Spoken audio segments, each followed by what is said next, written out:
So here's what I would basically do. I would, obviously, everybody has their own lives. There, a lot of people can give me advice. I don't know if I'm giving them advice, but I'll give them advice. Okay. So a lot of people have asked me a very simple question, and I'll give you the answer to that, right? Which is, how have you managed to remain relevant and current 40 years after you started, right?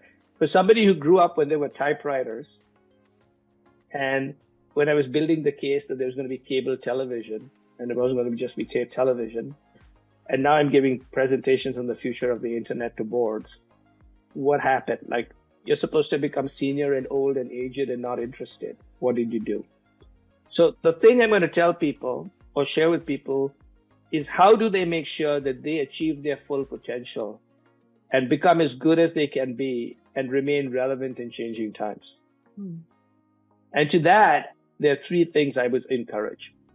The first is, everybody, regardless of how senior you are, needs to spend 1 hour learning every day.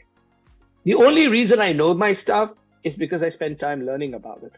And if I can learn about it, anybody can learn about it, okay? But you need to spend time learning. So you set aside an hour and you decide to learn. What do you learn about? Whatever's interesting. You know, you hear about ChatGPT, go check that out, right? You heard about some crazy thing on TikTok, or you heard about TikTok, go figure that one out, okay? I'm not saying what to do, right? You heard there's a great book of poetry, go read that, okay? But learn every day somewhere in 1 hour. Second is, once in a while, build a case for the exact opposite of what you think is true. So build a recommendation against your recommendation. So if you're recommending something to a client, build the exact opposite. If you believe something about your company, build the exact opposite. Okay. If you can't build the exact opposite case, how do you know what you believe is true? If you can't build the counter case, right?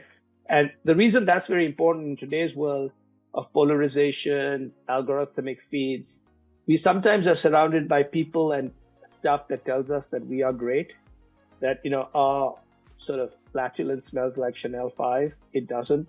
So this allows you to actually build an exact case.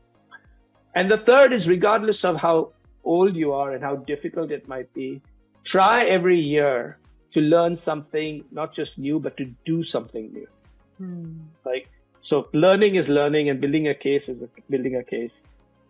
So learning is about you, building the opposite case is about what other people might think, but then actually do stuff. So I learned how to write a book, right? I decided how to use Substack. Some time ago, I decided I wanted to figure out how to work on the blockchain, okay? It could be anything, but once in a while you actually do. And if you do those three, big things happen. One is, you get less scared about change because you are changing, right? You're learning about it. You're building the opposite case. You're trying new things. You get less scared. But the second is, by doing it, people around you see that you're doing it and they think you're very cool, right? And over time, when I got more senior, I had people helping me. So I now have different people helping me even today. Like on things that are a bit more complicated, like Web3, I need people to help me, right? But the people who are helping me used to work for me 20 years ago. Or were 20 years my junior, now they're senior, right? And I'm unemployed, sitting outside, but they like teach me. But I ask people, but when I was inside the company, I would ask young people, what's social media? What's this thing about thing? So you should ask. And Curiosity. And the people think you're really cool. They say, look, this senior person is asking me for my help and he's trying to stay current, or she's trying to stay current. Isn't that great? So that's what I do. Those three things. Great.